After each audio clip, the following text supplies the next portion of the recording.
All right, we're back with another Pick'em video. It is Wednesday, February 5th, and I'm uploading a little bit later than usual, but better late than never. And I'm also going to run through this pretty quickly as I have a train to catch. So we're just going to get right into things. We'll go over the recap. We'll go over some injury news. There's also a trade we need to talk about. And just keep that in mind. It is the NBA trade deadline tomorrow, so we're starting to see trades happen the last 3 days. So tomorrow is the big day, but we could see more guys traded throughout today. So just keep that in mind if you're looking at some unders on some teams that probably are shopping. I guess we don't really know who's shopping at this point, especially after that Luka trade. We don't really know what's going to happen, but just keep that in mind. Under is just a tiny bit more scary because if guys get traded, other guys are going to have more opportunities in that spot. So let's get into it. If you're new around here, definitely go ahead and subscribe. Leave the video a like, comment something down below, and we'll talk about the recap, injuries, then we'll get to place. All right, so quickly jumping in the recap of yesterday's video picks. We talked about 4 main video picks, a couple leans in there as well. Khalil Ware dominated his points and rebounds line. That was a no-sweat bet. Derek White did a lot of his damage in the fourth quarter, but he scored 20 points alone. We knew that line was too low. And then for the miss here, Ivica Zubac's blowout situation there. Didn't expect the Lakers to come in and run over these guys. They don't typically do that, but they're also probably the better team with no AD right now and no Luka on the court. But Zubac doesn't get there in the blowout. RJ Barrett over his first quarter points. He ended up not playing. He's got a concussion, and he was a late scratch. Then we had some leans. We had Bam Adebayo in there, also over his 18.5 points. Told you probably don't play these guys together. Didn't matter. They both went over. Darius Garland over 20.5 points. He went over in a Celtics win. Tatum over 25.5. Wasn't super confident on that one, but he got 22 in the lower kind of scoring game, especially the first 6 minutes, 8 minutes of that game. And then D'Lo over 15.5 points. It did hit the game winner. That was a crazy ending to that game if you didn't see that, but he only ended with 10 points. I was picking between the leans I wanted to give you guys. These were just like the ones I was ripping out. Obviously, I don't give you all of them, and I usually do add to this list. We made a whole bunch of different plays. We hit another better slip too, which I'll show you in a second. But of course, the 2 leans I had were the 2 that I gave out to you guys, and they're the only 2 that missed. Sengun over his points, Towns over his points and assists, and then Scotty Barnes under. Those are the other leans I was thinking about giving and explaining to you guys. And of course, I went with those 2. So unfortunate there, but we still had a winning day. So hopefully you guys made some money there, especially with the main plays. And then I might as well show off the better slip because this is back-to-back days we've hit a better slip. 20x. This isn't a plus 100 play. This isn't a plus 200 play. This is a plus $1,900 play, or $1,900 play. And I can only put $10 using the discounts. They do give discounts every single day. And I'm doing a $200 giveaway. You can sign up to Sleeper using code RICH, or sign up to Betr, which we've been killing it, using code RichPicks. All the links in the description of this video will explain how to get into that giveaway. And the giveaway will be right after the Super Bowl. So I expect all of them to give us awesome promotions for the Super Bowl. You're going to want to be on a plethora of different apps. It's also a great way to get into my Discord for free. So again, back-to-back days, we had 20 X's over on Betr. We'll ride that off into the sunset. But again, great way to get into the giveaway, great way to get into the Discord for free, and we've been killing it over here. So definitely check out the links in the description down below. And then jumping into some lineup news, the teams that are on a back-to-back are going to be the Nets, the Bulls, the Cavs, the Heat, the 76ers, and the Raptors. So definitely a bunch of teams on back-to-backs. Why is that news? Because some players sit out the first half of back-to-back. Some players randomly pop up on the injury report later on in the day because they don't like to play back-to-backs or an injury flares up or something like that. So just keep that in mind for some sort of late scratches or injury news throughout the day for these 6 teams. And then I did this whole write-up last night. Probably not going to matter too much because we probably already know a little bit more. So I'm going to go and refresh the RotoWire projection page for the lineups and things like that. And also there was just a trade as I'm recording, and it was my Celtics. And they traded Jaden Springer to the Rockets for pretty much nothing. So, hey, Rockets fans, Jaden Springer is a fun, active player. He's a good defender and can shoot the ball. So we weren't using him very much. So good trade for the Rockets there. But yeah, let's move along here. Go into some injury news real quick. The Spurs, Chris Paul, game time decision. That's big news. Trae Young expected to play here. Bogdanovich, Zeller still out. I expect Bogdanovich to be on the Nuggets by Thursday. Cleveland, we got Okoro, still game time decision. Again, their team on a back-to-back. Dean Wade's out for a while. I'm not even sure why this guy's listed. Detroit, Jaden Ivey still out. KJ Martin, I think, just got traded there today. Milwaukee, this is a big one. This is the trade. I haven't even mentioned this yet. Kyle Kuzma is coming over to the Milwaukee Bucks in exchange for Chris Middleton. I think it's kind of a weird trade. Kuzma hasn't looked great. Middleton has looked pretty good the last 4 games or so. But you'll see him obviously not going to make his debut today, and that means no Middleton, but looks like Giannis and Dame are true game-time decisions. They're typically a probable tag, so just keep that in mind. One of these dudes might not play, but Brook Lopez looks like he should be ready to go. For the Charlotte Hornets, still no LaMelo Ball. Micic is a game time decision, so definitely keep an eye on this rotation. Josh Green is always someone to look at. We were looking at his points at 7.5 a few days ago, and we were getting really good value there. I think it's creeping up too much. And then Mark Williams in a potentially, probably not a good spot, but yeah, some injuries on Charlotte, obviously. Washington, we're not going to see Chris Middleton on Washington. Not sure if he's ever going to even play in Washington, but we'll see about that. A bunch of injuries here. Sarr still out, and then a couple of guys that just got traded. A.J. Johnson not going to play. For the Brooklyn Nets, we got Cam Johnson, game time decision. He's another guy that's in the trade candidacy. Cam Thomas still out, Clowney out, Ben Simmons is probable. For the Miami Heat, Jimmy Butler is going to still be out. We'll see if he finally gets traded. For Philadelphia, Embiid already ruled out in the back-to-back, but Andre Drummond, Paul George, Eric Gordon, Quentin Grimes, new addition for them as well, and the Kyle Lowry, all game-time decisions, so keep an eye on the Sixers.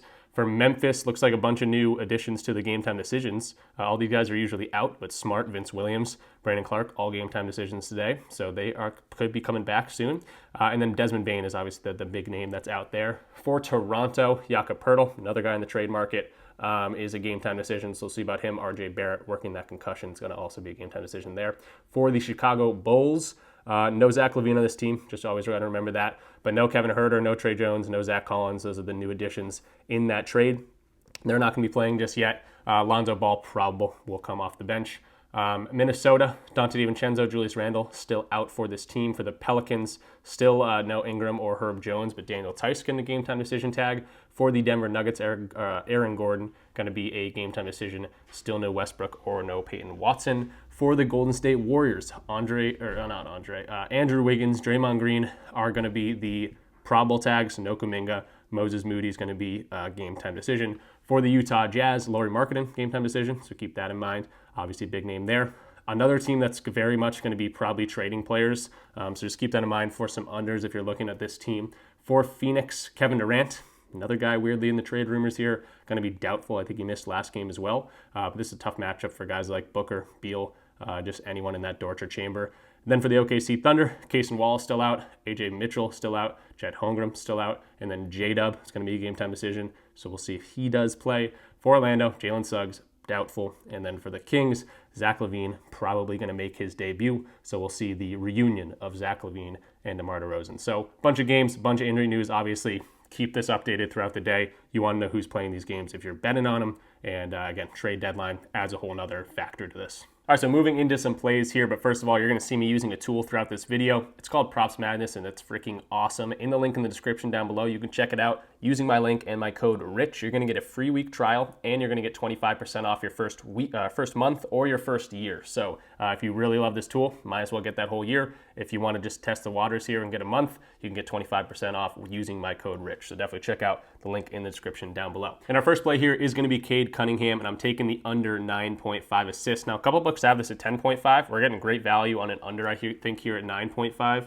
And I'm liking this matchup for him to go under against the Cavaliers. We can see what the Cavs, well, first of all, we can see what similar players do. This is something that Props Madness does. That's awesome. How do these guys pass the ball? How do they score the ball? Things like that. Similar players to Cade Cunningham. A lot of these guys are going under. Only 2 of 7 players have gone over. One of them was Fred VanVleet. He crept over with 6. And then Trae Young did dominate these guys. That was in November, though, and he had 22 assists. But other than that, Trae Young stayed under with 10. Cade himself stayed under with 7. VanVleet stayed under with 5. Trae had 11 on 11.5 line. And then Cade himself again under with 6. So at 9.5, this one's looking pretty good. He's coming off 2 really, really good assist games, but that was against the Hawks and the Bulls. Those defenses are not the Cavs, and the Cavs would be playing a little bit hungry after a loss to the Celtics last night. They are in a back-to-back. You can put that into the situation here too. But moral story is he doesn't hit this very often.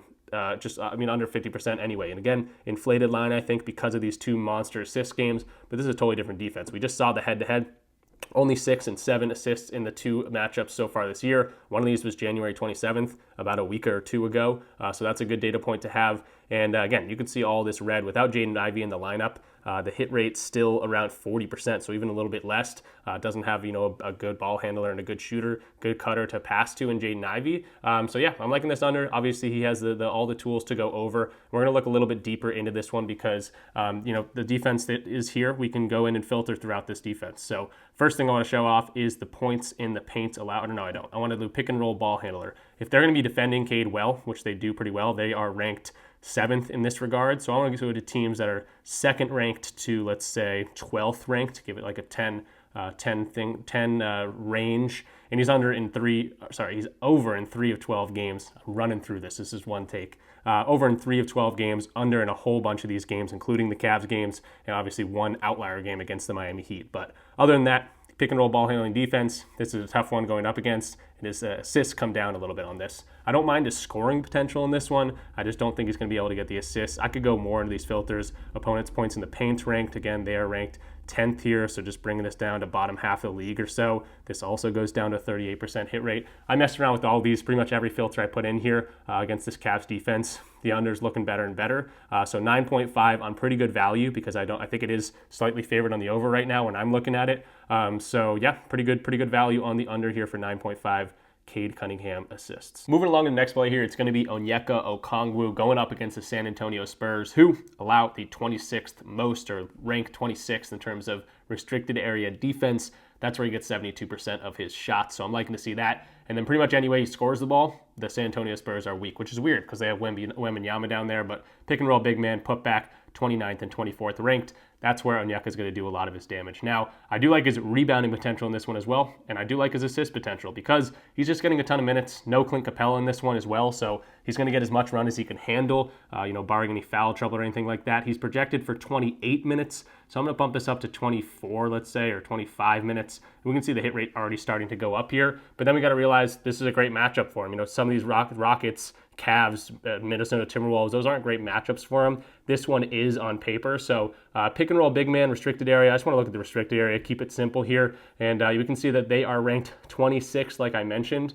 So I'm just going to go bottom third of the league here. And now he's over this in 75% of games. He's been able to assist the ball really well in these situations. So I think 2.5 assists, pretty good spot here for him. And then for rebounding, pretty good too. Scoring, he's been pretty good as well. So I think any of these lines could carry a little bit. 25.5 points, rebounds, and assists for Onyeka, looking a little bit too low for me. So that's how I'm playing this Hawks game. This is also a really high point total, 242.5. So the pace in this game should be good. More scoring, more rebounds, more assists. Another reason why I'm really liking this spot for a lot of Hawks, but I'm going to stick with Onyeka here for the video pick. And then the other side of the court here, it's De'Aaron Fox's debut most likely tonight, so just keep that in mind. The Spurs look a little bit different, a little bit harder to bet on that team. But same thing with De'Aaron Fox. I don't think that's going to affect the interior defense much at all. So that's another reason why I'm liking Okongwu in this one. Next up, I want to talk Bilal Coulibaly for the Washington Wizards. Now, this video is coming out a little bit later than usual, but we did get the news that Kyle Kuzma did just get traded to the Bucks, so he's not going to be playing in this one. And you can see this hit rate where he's hitting all over the place. Now it's been very hit or miss for Bilal on this assist line. And this is favored on the under, so this is going to be another value play plus money play, some books. So I'm taking a chance here because of the fact that with Kuzma out of the lineup, Bilal was nailing this assist line over and over and over again, and his usage goes up. You can see this line I put in for the usage right here. You can see this line's up when Kuzma's not in the lineup. So I think he's just going to have the ball in his hands a little bit more. I think that's going to translate to more assists. Doesn't have the hardest matchup in the world going up against the Brooklyn Nets, who allow the 21st or ranked 21st in assists allowed. And then let's just go ahead and see this graph without Kyle Kuzma in the lineup. Yeah, 12 straight games he's hit this. So I'm loving this spot for him, really just riding the numbers here. You can see the usage absolute skyrocket without Kuzma in the lineup here. If he has the ball in his hands a little bit more, I think Bilal can get 4 or 5, maybe even 6 assists tonight going up against this Brooklyn Nets team. Of course, this is a value play. More likely, according to the books, that it's going to stay under, but I'm taking my chances here for the minus 100, plus 100 play, or whatever it might be, for Bilal over his assists. Then moving into our final play here, it's going to be Devin Booker. Might be a crazy play here, but I'm going to take the under on his 26.5 points. I thought this was higher. 27.5, yeah, that's where I was looking at it, but 27.5. I just don't love his scoring potential here going up against the Oklahoma City Thunder. Going to have to deal with the Dorcher chamber. Pick and roll ball handling, they're ranked 3rd. Free throws, yeah, he might get to the line a little bit, but above the break threes, every way he scores the ball, they're ranked 2nd, 4th, 3rd. He's going to have a tough matchup here, and also Kevin Durant's not in the lineup. Could be a good thing for his volume, but not a good thing for honing in on the defense. We've actually seen his scoring numbers go down without Kevin Durant in the lineup. Game time decision as of right now, but doubtful tag. He's actually hasn't hit this as much without KD in the lineup. Again, defense is kind of honing in on him. So I'm liking this. We can also see the head-to-head. He played these guys once already without Kevin Durant in the lineup, without Beal in the lineup. He still only scored 12 points in 34 minutes. He got Dortcher chambered. And then last year, we saw him play against each other as well. He only scored 14 points. So doesn't have a great history against this team.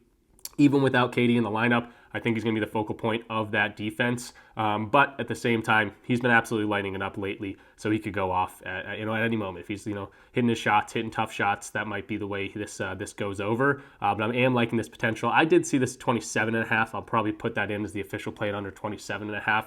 A couple books have this at 26.5. Looking a little bit scarier, but again, just based on the history, based on how this team plays defense, and the fact that KD might not be there to distract the defense in some other ways, I am liking Booker in this spot. Could shoot a bunch of times, but we've seen the Thunder kind of continuously really slow down some high-scoring guards in a lot of games. So I'm liking Booker, taking his under 27.5, 26.5 for this play. Totally understand if you don't want to tail this one, but again, I'm kind of just riding with the numbers here. Hard defense to go up against, and he's not going to hit his over every single game. It's set at this line for a certain reason. He has been going off, could get a whole bunch of shots, but I think he's going to have a difficult time tonight. I mean, look at all this red. All right, so I think that is going to do it for this one. I wish I had a little bit more time because there is a whole bunch of different games. But we still talked about 4 different plays. Any sort of leans, again, I haven't been able to look at this all too much or as much as I would like to as of yet in the day. But for this Bucks and Hornets games, again, we don't really know who's going to play for the Bucks. Is Giannis going to play? Is Dame going to play? That's obviously going to change the trajectory for obviously the Hornets as well. So not really looking into that game much. We talked about the Spurs and the Hawks. For this Wizards-Nets games, I really wanted to look at D'Angelo Russell's assists. I'm just not seeing lines out for D'Angelo Russell right now, so that's kind of weird because I don't see him on the injury report. For the Heat Sixers, what's his name? Joel Embiid, because he doesn't play back-to-backs. He absolutely dominated in the game. He returned, and he played 36 minutes, so that was surprising.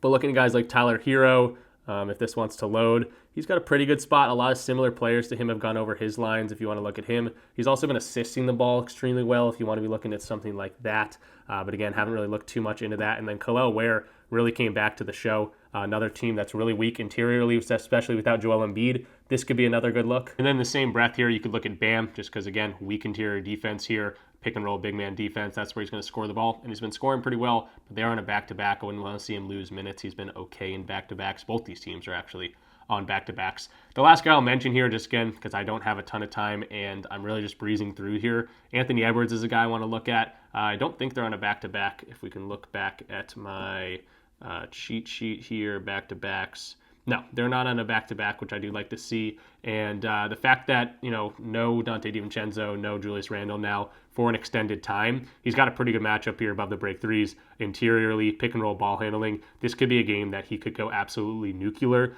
Could be a points ladder, 30-plus points, 35-plus points, 40-plus points. Anthony Edwards should have a good one. Again, he could be playing pissed off because they're not very good. They keep losing games and to bad teams. Now they get another pretty bad team here. Anthony Edwards in a really good spot to go nuclear. And I actually saw someone in the comments the other day, it's nuclear. I always say nuclear. I don't know why. Nuclear. Anthony Edwards will go nuclear. That sounds better. As I'm looking at this one a little bit more, this one's looking really, really good. Again, you can see in the paint, they're ranked 30th. Above the break threes, they're ranked 23rd. That's where like 70% of his shots pretty much come. Pick and roll ball handling, they're also ranked 26th. Similar players to him have gone really good games against this team. And he also scored 33 points against them early on in the year. And that was with Dante, with Randall in the lineup. I'm liking this play a lot. It's probably going to be a full play here. I mean, you can just see all the green here in terms of like the way he scores the balls. That's what's pretty much showing. Defensive rating, points in the paint, pace, all those different things are going to be good things for a guy like Anthony Edwards. If that sounded weird, it's because I wasn't wearing my mic, and now this probably sounds weird because it's right in my face. All right, so I do apologize again for the later video, but we talked about a bunch of different plays. We talked about Cade Cunningham under his 9.5 assists or 10 assists, not 10.5. We're getting plus money on the 9.5, so we'll definitely take that. We talked about Onyeka Okongwu over his PRA. I think it was 25.5. We talked about Bilal Coulibaly over his assists at 3.5. Without Kuzma, that's been a wagon. We talked about Booker going up against the Dortcher Chamber. I don't think he's going to be able to score as many points as he has been lately, so taking the under on his points. And then also we took Anthony Edwards. It's going to be a full play as that one popped up for me. I'm really liking that one. I think he could go nuclear for the guy in the comments. And yeah, really liking these plays like always. I'll be looking at the board more, probably on the train. Depends on if I get Wi-Fi there. Sometimes I don't. But I should be home before these games start anyway, or back to my parents' house. That's where I'm headed, just for a few days before this weekend comes up. And yeah, that's going to do it for the video. Again, $200 giveaway. Read the description down below on how to get in. Just sign up for Sleeper, sign up for Betr. Any of the codes down below, if you want to sign up using one of those to one of the DFS platforms, that will get you an entry. But you do have to let me know. People keep signing up, and I don't know who they are. So there's right now, I think there's like 5 people that are in this actual giveaway. More people have signed up using the codes, but only 5 people have like actually reached out to me. So you have a really good chance of actually winning this thing. Definitely take advantage of it. Let me know when you do in the comments down below, or in the free part of the Discord, and because I will need a screenshot that you guys actually used it. I can't just take you by your word. But yeah, that's going to do it for this. So giveaway, leave the video a like, subscribe, comment, all those good things. I kind of ran through this one, so I apologize for that. But yeah, liking this slate, liking these games, liking these picks, like always. Good luck with all your bets. I'll be adding more plays, of course, in the Discord. If you want a cool community where we're always talking sports, talking props, talking plays, it's a great way to get in there as well. All the information for that is in the description of this video. I'm blabbering. I'll get out of here. PrizePicks shirt. Peace out.